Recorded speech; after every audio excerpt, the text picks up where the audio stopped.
Hi there guys, this is Head Skull from Iron Skull Gaming, and tonight I'm joined with Chris, John and also Lou. We're in Narthex Wargaming in Swaddling Coat, and I highly recommend you check them out. Tonight we're going to have a chat about Kings of War, and in particular a set that I received this morning out of the blue from Mantic Games. So in a second we'll take a look.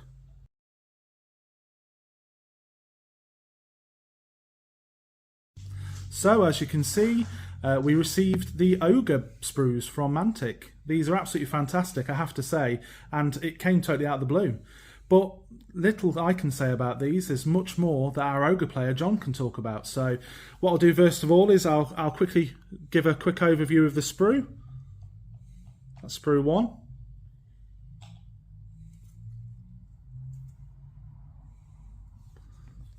And this is sprue 2.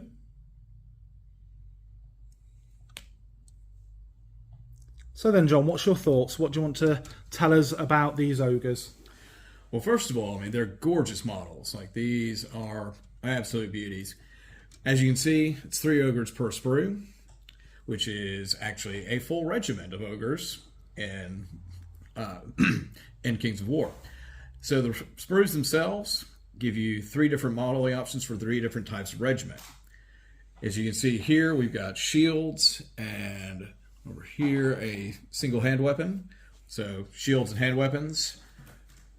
Alternative, we've got rifles here, which make them as boomers, which are a ranged unit for them, or an alternative warrior pose, and armament is great weapons, which makes them hit like a truck. I absolutely love the great weapons and boomers. Absolutely fantastic. Well, so one of the things that I'm a big fan of is, if you can, not sure if you can see from the video here, just how ornate most of the armor is, which falls in line with what I've read of the lore for the ogres, which is one of the first things. Ogres in Kings of War is primarily mercenaries. And apparently whenever they get their equivalent of their first paycheck, the first thing they spend it on is the nicest suit of iron armor they can get. Well, that's what everybody wants, isn't it? I think, yeah. I mean, I would if I was living in this world. But you can just see, looking at the shields, the breastplates, you know, you can actually turn this around a bit, because the back plates have a ton of detail. Oh, wow, yeah, they're awesome. So this is basically a group of very big monsters who really care about what they're wearing.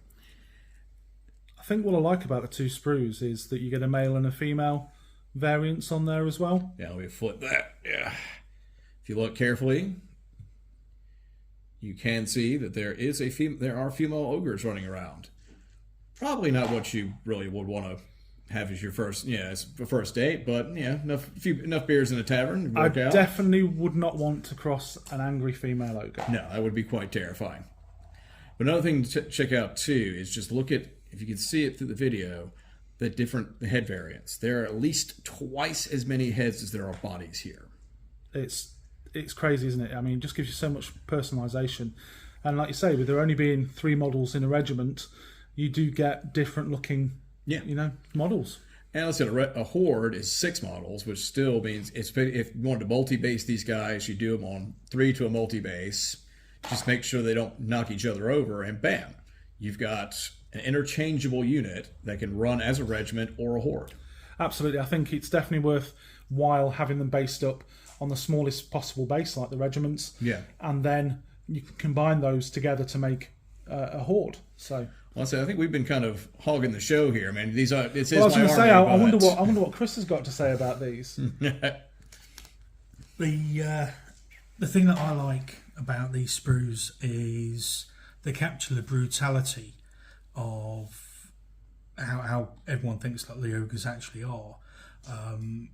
There's lots of different additions onto the blades. They've got bits knocked out of them. They've got spikes all over the place. As a halfling player, I actually find this quite terrifying.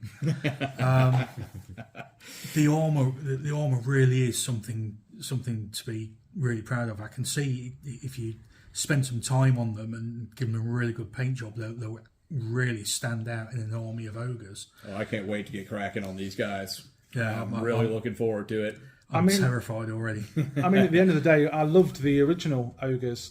But these just take them up that extra notch. They're just they're just phenomenal, really phenomenal. I mean, does look like Mantic are really pushing both sexes on all of the sprues as well. And this is just like carrying on with it, which I suppose is really good because then it brings more females into the gaming. It's just inclusivity, isn't it? It just, having that there really, really helps. Well, I said you can paint representation. Yeah. But having, more of it modeled for you is huge. Yeah, absolutely. And it is much better to have that diversity, definitely. I mean, as somebody who's been doing this for you and I've been, three of four of us have been doing this for 20, 25 years now. Combined, it's a long time. Yeah, nothing but painting dudes gets kind of boring after a while. Yeah, you want some female characters, you want more diversity, and it's good to have that. And like we said, like having all those extra heads as well on those sprues, so much variety available, different weapon options. I think this kit is going to sell like hotcakes because I think it's just going to be fantastically received. I really, really do. Definitely. Lou, any thoughts? I think one of my favourite aspects of the ogre models, as can be seen across all of them, is the variety of weapons, something that you touched upon.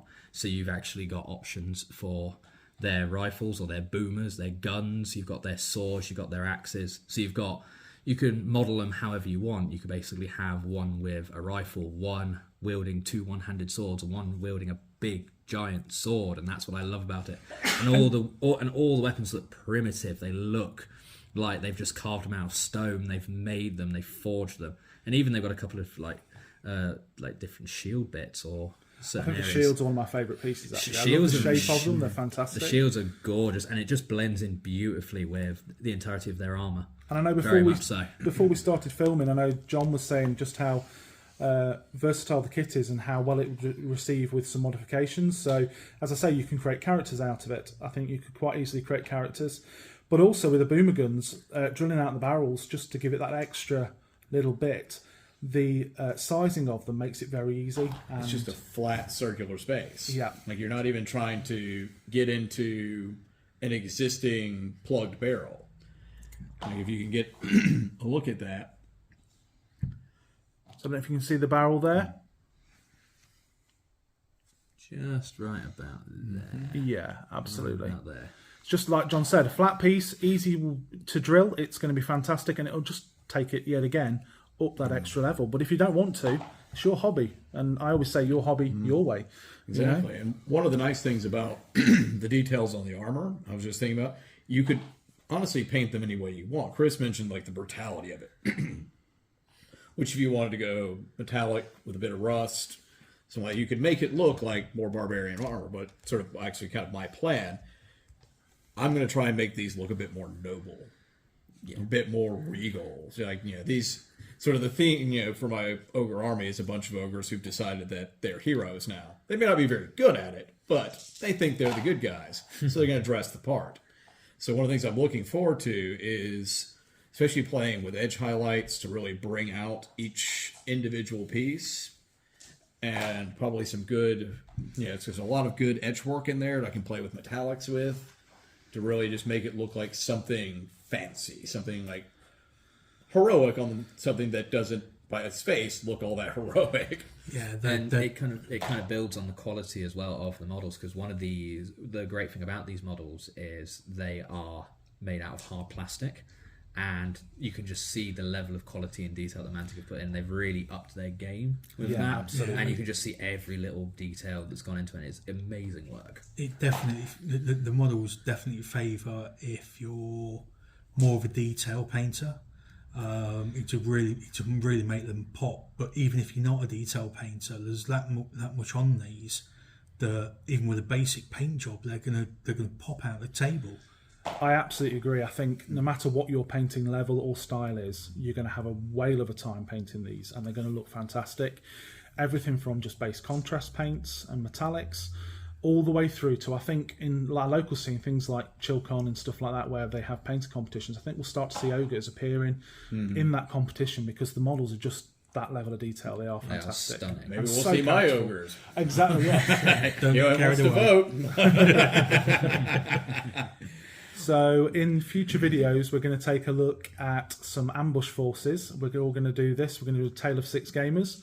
So look forward to sharing what forces we're going to work on and get those up and running. So watch out for those. But before then, hopefully John will have some paint on these, and I'll be able to come back with another video showcasing them. So if that's everything everyone's got to say. Well, the only thing I've got left to say is if this is the basic warrior kit out of all the new stuff, I cannot wait to see. Oh yes. Like to start opening up the next few boxes once they come in. Yeah. Like if this is so everyone who's watching this, just so you know, this is not an elite troops choice or anything. This is the basic guys. Absolutely, yeah. Yeah. Like there's another unit called Siege Breakers, which are actually more ornate versions of these. I have a feeling the photos on the website aren't going to do them justice. Yeah, I totally agree. Yeah. I totally agree. Right then, guys, thank you for sticking with us. Hopefully you've enjoyed that overview of the new sprues. And like I say, keep watching the channel because we'll have more videos on our upcoming ambush games. So we'll see you in the next one. Thank you, guys. Thank you very much. Okay, see you in the next one. Bye. Take care.